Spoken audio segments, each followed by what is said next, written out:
নমস্কার, আরও একটা গুরুত্বপূর্ণ ইনফরমেটিভ ভিডিও নিয়ে চলে এলাম।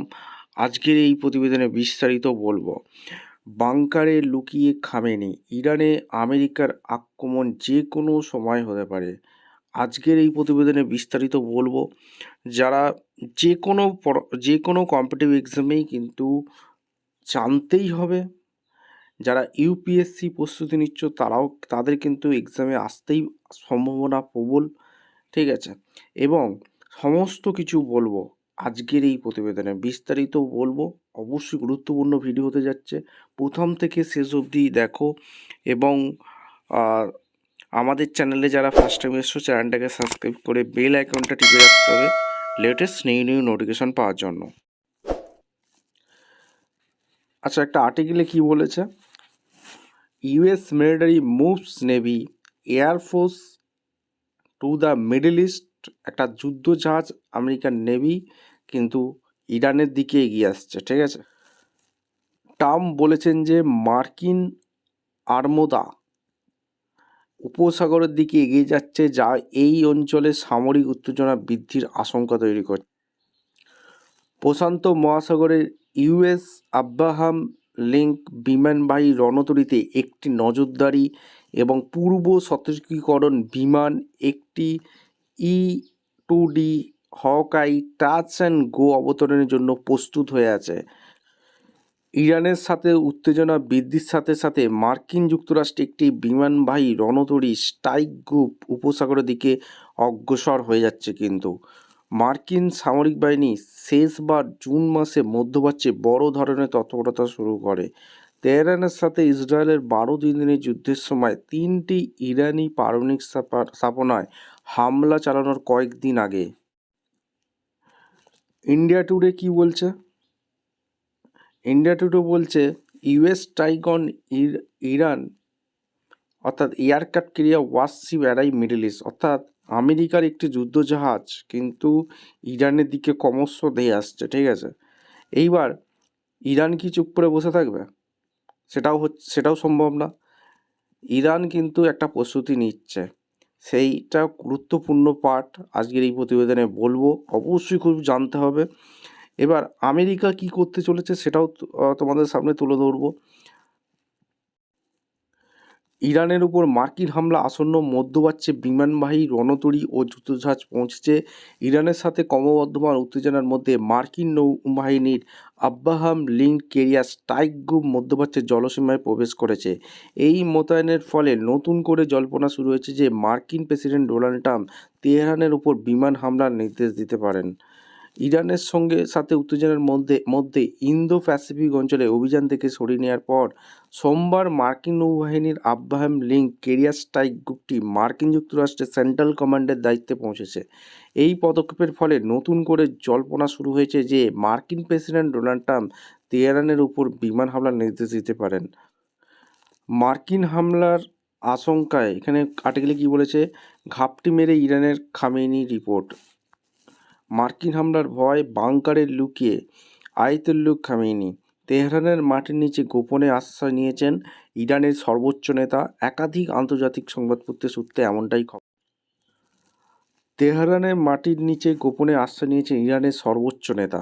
একাধিক আন্তর্জাতিক সংবাদ মাধ্যমের সূত্রে এমনটাই খবর। রিপোর্ট অনুযায়ী মার্কিন যুক্তরাষ্ট্রে আক্রমণের আশঙ্কা থেকেই লুকিয়ে আছেন খামেনি। মার্কিন হামলার ভয় বাংকারে লুকিয়ে আয়াতুল্লাহ খামেনি তেহরানের মাটির নিচে গোপন আশ্রয় নিয়েছেন ইরানের সর্বোচ্চ নেতা। একাধিক আন্তর্জাতিক সংবাদ সূত্রে এমনটাই খবর। রিপোর্ট অনুযায়ী মার্কিন যুক্তরাষ্ট্র আক্রমণের আশঙ্কা থেকেই লুকিয়ে আছেন। আর কি বলেছে প্রতিবেদনে বলা হয়েছে, ইরান ইউএস সম্পর্ক তলানিতে সে দেশের খুব কাছেই মার্কিন সেনাবাহিনী পজিশন নিয়েছে বলেও দাবি করছেন ডোনাল্ড ট্রাম্প। এমত অবস্থায় হামলার আশঙ্কায় ভুগছে ইরান। প্রতিবেদন অনুযায়ী ইরানে এখনও বেশ কিছু বাংকার রয়েছে মাটির বেশ গভীর এগুলে। সেখানে বেশ কিছুদিন থাকার মতো রসদ রয়েছে। প্রতিটি বাংকার থেকে একে অপরের সঙ্গে টানেল দিয়ে যুক্ত। এগুলি মাটির এতটাই নিচে যে উপরের মহা পড়লেও কোনো ক্ষয়ক্ষতি হবে না। খামেনিকে তেমনই এক গোপন স্থানে রাখা হয়েছে বলে সূত্রের খবর। এদিকে তার অনুপস্থিতি কাজকর্ম সামলাচ্ছেন তার ছেলে মাসুদ খামেনি। বাবার নির্দেশ পৌঁছে দিচ্ছেন সরকারি আধিকারিকদের। এর আগেও ট্রাম্প প্রশাসন ইরানের সরকারকে হুঁশিয়ারি দিয়েছিল, ইরানের গণঅভ্যুত্থান চলছে, দেশের ভিতরে সেই বিক্ষোভ দমন করা হলে তাদের বিরুদ্ধে মার্কিন যুক্তরাষ্ট্র পদক্ষেপ নেবে। আগেই বলে দিয়েছিলেন ট্রাম্প সরকার। এইবার ইরান কি করতে চলেছে? ইরান চুপ করে বসে থাকবে না, ইরানও রীতিমতো যুদ্ধের প্রস্তুতি নিচ্ছে। সেটা কি রিপোর্ট আসছে আজকের এই প্রতিবেদনে। আচ্ছা, ইন্ডিয়া টিভি কি বলছে? ইরান কিন্তু ওয়ার্নিং অলরেডি আমেরিকাকে দিয়ে দিয়েছে যে কোনো যদি ইরানের ওপর আক্রমণ হয় সেটি কিন্তু ইরান যুদ্ধের ক্ষেত্রে দেখবে, অর্থাৎ সরাসরি যুদ্ধ কিন্তু ওয়ার শুরু হয়ে যাবে দুজনের মধ্যে, ঠিক আছে। মোটামুটি তোমরা ধরে রাখো যে 1 থেকে 3 মাসের মধ্যেই কিন্তু ডেভেলপ একটা হচ্ছে। আমেরিকা কিন্তু আস্তে আস্তে ইরানের ওপর অ্যাটাক করতে চলেছে। আর কি বলেছে, ইরানের বিপ্লবী গার্ড বাহিনী মার্কিন বিমানবাহী রণতরী ইউএস আব্রাহাম লিঙ্কের ঘনিষ্ঠ ফুটেজ প্রকাশ করেছে, যেখানে তারা কঠোরভাবে সতর্ক করে দিয়েছে যে তাদের আত্মঘাতী ড্রোন বিমান উড্ডয়নের আগেই আমেরিকান যুদ্ধজাহাজে আঘাত করতে পারে। যদিও ইরান বলছে যে ভিডিওটি সাম্প্রতিক নয়, কর্মকর্তারা জোর দিয়ে বলছেন যে বার্তাটি প্রস্তুতি সম্পর্কে। IRGC commander general Mohammad Pakpour বলেছেন যে মার্কিন যুদ্ধজাহাজ মধ্যপ্রাচ্যের দিকে অগ্রসর হওয়ার সাথে সাথে ইরানি বাহিনী আগের চেয়েও বেশি প্রস্তুত। ট্রিগারের আঙুল রেখেছে ইরানের দেশব্যাপী বিক্ষোভ। আইআরজিসির নেতৃত্বে সংসদ দমনপীড়ন এবং মার্কিন প্রেসিডেন্ট ডোনাল্ড ট্রাম্প এবং ইসরায়েল প্রধানমন্ত্রী বেঞ্জামিন নেতানিয়াহুর ক্রমবর্ধমান চাপের মধ্যে এই হুমকি এসেছে। যা আন্তর্জাতিক এই আর্টিকেলে কি বলেছে যে মার্কিন আর্মদা এগিয়ে আসার সাথে সাথে আক্রমণ করা হলে ভয়াবহ পরিণতির হুমকি অলরেডি ইরান দিয়ে দিয়েছে। অর্থাৎ ইরান কিন্তু আমেরিকাকে আক্রমণ করবে, একদম ক্লিয়ারলি বলে দিয়েছে যদি আক্রমণ আমেরিকা আগে করে। আরেকটি যুদ্ধের হুমকির মধ্যে ইরানি কর্তৃপক্ষ মার্কিন যুক্তরাষ্ট্রের সামরিক হামলার ক্ষেত্রে গুরুতর পরিণতি সম্পর্কে অলরেডি সতর্ক করে দিয়েছে, কারণ দীর্ঘস্থায়ী ইন্টারনেট ব্ল্যাক আউটের মধ্যে মারাত্মক বিক্ষোভের সাথে জড়িত থাকার অভিযোগে আরও বেশি লোককে গ্রেপ্তার করা হচ্ছে। রবিবার তেহরানের পৌরসভার রাজধানী কেন্দ্রীয় এলাকার এঙ্গেলা বিপ্লব স্কোয়ারে একটি বিশাল বিলবট উন্মোচন করেছে, যা ইরানের জলসীমার কাছে ইউএস আব্রাহাম লিঙ্কের সুপার ক্যারিয়ার এবং সহায়ক যুদ্ধ বিমান। জানুয়ারি 2026 তথ্য অনুযায়ী ইরান আমেরিকার মধ্যে উত্তেজনা বর্তমানে এক চরম শিখরে পৌঁছে গেছে। সর্বশেষ পরিস্থিতি তোমাদের সামনে সংক্ষেপে তুলে ধরবো, ঠিক আছে, একদম বিস্তারিত তুলে ধরবো। একদম এইগুলো কিন্তু জানতেই হবে, যারা ইউপিএসসি প্রস্তুতি নিচ্ছ তাদের এক্সামে কিন্তু আসবে একদম। যারা পরীক্ষার প্রস্তুতি নিচ্ছে না তাদেরও কিন্তু জেনে রাখা উচিত, ঠিক আছে। এইবার আমরা দেখে নেব সাম্প্রতিক সামরিক পদক্ষেপ কী জানুয়ারি 2026-এ কী উঠে আসছে। মার্কিন নৌবহরের অবস্থান এখন কোথায়? প্রেসিডেন্ট ডোনাল্ড ট্রাম্পের নির্দেশে পারস্য উপসাগরের একটি বিশালকার নৌবহর আর্মাদা মোতায়েন করা হয়েছে। এর নেতৃত্বে রয়েছে বিমানবাহী রণতরী ইউএস আব্রাহাম লিঙ্কন, ঠিক আছে। এবার তোমাদের জানতে হবে ইরান কি হুঁশিয়ারি দিয়েছে। তেহরান স্পষ্ট জানিয়েছে যে কোনো ধরনের ছোট বা বড় আক্রমণ চালানো হলে তারা পুরোদস্ত যুদ্ধ শুরু করবে। হিজবুল্লাহ এবং ইরাকের সশস্ত্র গোষ্ঠীগুলো ইরানের পক্ষে সরাসরি যুদ্ধ নেমে যাচ্ছে, ঠিক আছে। ইরান কিন্তু বড় মতো হুঁশিয়ারি দিয়ে রেখেছে একদম।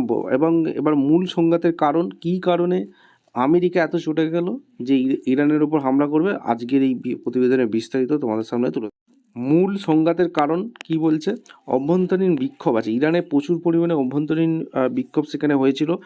তোমরা সকলেই জানো যে ইরান সরকার বিরোধী বিক্ষোভে এখনও পর্যন্ত প্রায় 5,500 মানুষের মৃত্যু হয়েছে বলে দাবি করেছে মানবাধিকার সংস্থা HRN, ঠিক আছে। ট্রাম্প প্রশাসন একে মানবিক বিপর্যয় হিসাবে অভিহিত করেছে, হস্তক্ষেপের ইঙ্গিত দিয়েছে। পারমাণবিক স্থাপনার সময় হামলা। গত বছরের জুন মাসে আমেরিকা ইরানের ফোর্দো এবং নাতঞ্জ পারমাণবিক কেন্দ্রে স্টিলথ বোমারু বিমান দিয়ে হামলা চালিয়েছিল, যার পর থেকে দুই দেশের যুদ্ধের কিনারা জারি রয়েছে। এবার তোমাদের জানতে হবে ভারত কী অবস্থান নিচ্ছে, ঠিক আছে। এখানে প্রতিবেশী দেশগুলোর অবস্থান সংযুক্ত আরব তথা ইউএই যুদ্ধের রাতে আরব আমিরাত তাদের আকাশ সীমা বা মাটি ব্যবহার করে ইরানে হামলা চালাতে আমেরিকাকে নিষেধ করে দিয়েছে, ঠিক আছে। বর্তমান অবস্থা কী আছে, পরিস্থিতি অত্যন্ত অস্থিতিশীল। আমেরিকা বলছে তারা ইরানি জনগণের স্বাধীনতা চায়, অন্যদিকে ইরান এই পদক্ষেপ তাদের সার্বভৌমত্বের উপরে আঘাত হিসাবে দেখছে। এইবার আমাদের জানতে হবে এই যুদ্ধে ভারত অবস্থান কি, ভারত এই যুদ্ধ নিয়ে কি দিচ্ছে। ভারত মার্কিন যুক্তরাষ্ট্রের বর্তমান উত্তেজনায় ভারতের অবস্থান হলো নিরপেক্ষ ও শান্তিপূর্ণ সমাধানের পক্ষে, পরিষ্কার বলে দিয়েছে। অর্থাৎ ভারত কখনই যুদ্ধ চায় না, ভারত চায় আলোচনার মাধ্যমে এই সংকটের সমাধান হোক, কোনো সামরিক হস্তক্ষেপ কিন্তু ভারত চায় না, ঠিক আছে। ভারত একদম পরিষ্কার বলেছে। এরপর আমরা দেখে নেব ভারতের কূটনৈতিক অবস্থান কী, নিরপেক্ষ নীতি। ভারত ঐক্যগতভাবে একটি নিরপেক্ষ নীতি বজায় রাখে সবসময়। যেহেতু ইরান এবং আমেরিকার উভয়ের সঙ্গেই ভারতের গুরুত্বপূর্ণ সম্পর্ক রয়েছে, তাই ভারত কোনো পক্ষের সঙ্গেই সরাসরি জোট বাঁধতে চায় না। আলোচনা কূটনৈতিক আহ্বান। ভারতের পররাষ্ট্র মন্ত্রণালয় এমইই একটি বিবৃতি জানিয়েছেন যে বর্তমানে সংকট নিরসনে সংযম বজায় রাখা, আন্তর্জাতিক আইন মেনে চলা, রাষ্ট্র সার্বভৌমত্বকে সম্মান করা উচিত।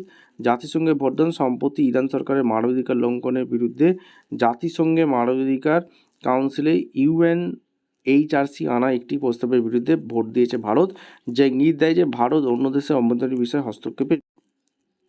এইবার আমাদের জানতে হবে যে ইউএসএ এবং ইরান যদি যুদ্ধে জড়ায় ভারতের কী ক্ষতি হবে, সেটাও আমাদের জানতে হবে। অর্থনৈতিক প্রভাব কী পড়তে পারে। যদি মার্কিন নিষেধাজ্ঞার কারণে ইরান থেকে ভারতের তেল আমদানি প্রায় বন্ধ হয়ে গেছে, তবু এই অঞ্চলে অস্থিরতা বাড়লে ভারতের জ্বালানি নিরাপত্তা এবং অর্থনীতি বড় প্রভাব পড়ে যাবে, ঠিক আছে। প্রবাসী ভারতীয়দের নিরাপত্তা। মধ্যপ্রাচ্যের দেশগুলিতে প্রায় 8 থেকে 9 মিলিয়ন ভারতীয় বসবাস কাজ করে। এই অঞ্চলে যুদ্ধ পরিস্থিতি তৈরি হলে তাদের নিরাপত্তা দেশে ফিরিয়ে আনার বিষয়টি ভারতের জন্য বড় উদ্বেগের কারণ হয়ে দাঁড়ায়। আঞ্চলিক স্থিতিশীলতা। ভারত চায় পশ্চিম এশিয়ার শান্তি ও স্থিতিশীলতা বজায় থাকুক, কারণ এই অঞ্চল ভারতের জন্য কৌশলভাবে অত্যন্ত গুরুত্বপূর্ণ, যেমন চাবাহার বন্দর প্রকল্প। সংক্ষেপে, ভারত এই সংঘাতে সরাসরি না জড়িয়ে বরং কূটনৈতিক উপায়ে উত্তেজনা প্রশমনের চেষ্টা করছে এবং একই সাথে নিজেদের জাতীয় স্বার্থ ও নাগরিককে সুরক্ষার অগ্রাধিকার দিচ্ছে। এবার আমাদের জানতে হবে এখান থেকে কি কি কোশ্চেন আসতে পারে, ঠিক আছে। এইগুলো কিন্তু গুরুত্বপূর্ণ, তোমাদের আগেই জানিয়ে দিলাম। পরিস্থিতি কোন দিকে যাচ্ছে এটা একটা তোমাদের ধারণা দিয়ে দিলাম। এখান থেকে কিন্তু কোশ্চেন আসতে পারে, সম্ভাব্য বিষয়গুলো তোমাদের সামনে তুলে ধরলাম। আচ্ছা, কোন আসন্ন প্রতিযোগিতামূলক পরীক্ষা যেমন WCS, UPSC, তোমাদের প্রথমেই বলেছি, SSC বা ব্যাংকিং পরীক্ষায় ভারত, ইরান, আমেরিকার সংকট থেকে নিচের বিষয়গুলি প্রশ্ন আসার সম্ভাবনা প্রবল রয়েছে। তোমাদেরকে আগেই বলেছিলাম যে কি কি প্রশ্ন আসতে পারে, সেই সম্পর্কে তোমাদের একটা ধারণা দিয়ে দিচ্ছি। আন্তর্জাতিক সম্পর্ক কূটনীতি, ইন্টারন্যাশনাল রিলেশন। ভারতের ভোট। সাম্প্রতিক ভারত কেন UNHRCতে ইরানের বিরুদ্ধে আসা প্রস্তাবের বিপক্ষে ভোট দিয়েছে, ঠিক আছে। মূল কারণ সার্বভৌমত্ব রক্ষা এবং অভ্যন্তরীণ বিষয়ে হস্তক্ষেপ না করা। কৌশলগত স্বায়ত্তশাসন। আমেরিকা ও রাশিয়ার চাপের মুখেও ভারত কীভাবে তার নিরপেক্ষ বিদেশ নীতি বজায় রেখেছে। চাবাহার বন্দর। ভারত ও ইরানের যৌথ উদ্যোগে তৈরি এই বন্দরটি কৌশলগত গুরুত্ব কী, এটি ভারতের জন্য আফগানিস্তান ও মধ্য এশিয়ায় পৌঁছানোর বিকল্প পথ। এবার ভূগোল ও মানচিত্র ভিত্তিক প্রশ্ন আসতে পারে, যেরকম হুরমুজ প্রণালী, এটি কোথায় অবস্থিত, এটি কেন এটি বিশ্বের জ্বালানি সরবরাহের জন্য গুরুত্বপূর্ণ। পারস্য উপসাগর হচ্ছে এই অঞ্চলের দেশগুলোর সীমানা, ভৌগোলিক অবস্থান। নৌঘাটি, রণতরী। US আরবান বর্তমানে কোন মহাসাগরে বা উপসাগরে অবস্থান করছে, এইগুলো কিন্তু তোমাদের কোশ্চেন আসতে পারে। অর্থনীতি, ইকোনমি নিয়ে কোশ্চেন আসতে পারে, UPSCতে আসতেই পারে। তেলের দাম। মধ্যপ্রাচ্যে যুদ্ধের কারণে অপরিশোধিত তেল এর দাম বাড়লে ভারতের আমদানির উপর কী প্রভাব পড়বে, ঠিক আছে। মুদ্রাস্ফীতি নিয়ে কোশ্চেন আসতে পারে। ভূ রাজনৈতিক উত্তেজনার ফলে ভারতের খুচরো বাজারের প্রভাব কীরকম পড়তে পারে। আচ্ছা, কিছু সম্ভাব্য নমুনা প্রশ্ন তোমাদের দেখাচ্ছি। অপারেশন মিডনাইট হ্যামার আর হচ্ছে কিসের সাথে সম্পর্কিত। সংযুক্ত আরব আমিরাত কেন মার্কিন বাহিনীকে তাদের আকাশসীমা ব্যবহারে নিষেধাজ্ঞা জারি করেছে। ইরানের পারমাণবিক কর্মসূচি নিয়ন্ত্রণে 2000 সালে কোন চুক্তি স্বাক্ষরিত হয়েছিল, ঠিক আছে। এরকম কিছু গুরুত্বপূর্ণ প্রশ্ন আসতে পারে। ভিডিওটা ইনফরমেটিভ মনে হলে আমাদের চ্যানেল ফার্স্ট টাইম থাকলে চ্যানেলটাকে সাবস্ক্রাইব করে বেল আইকনটা টিপে রাখো। দেখা হচ্ছে কোনো পরবর্তী ভিডিও। ধন্যবাদ।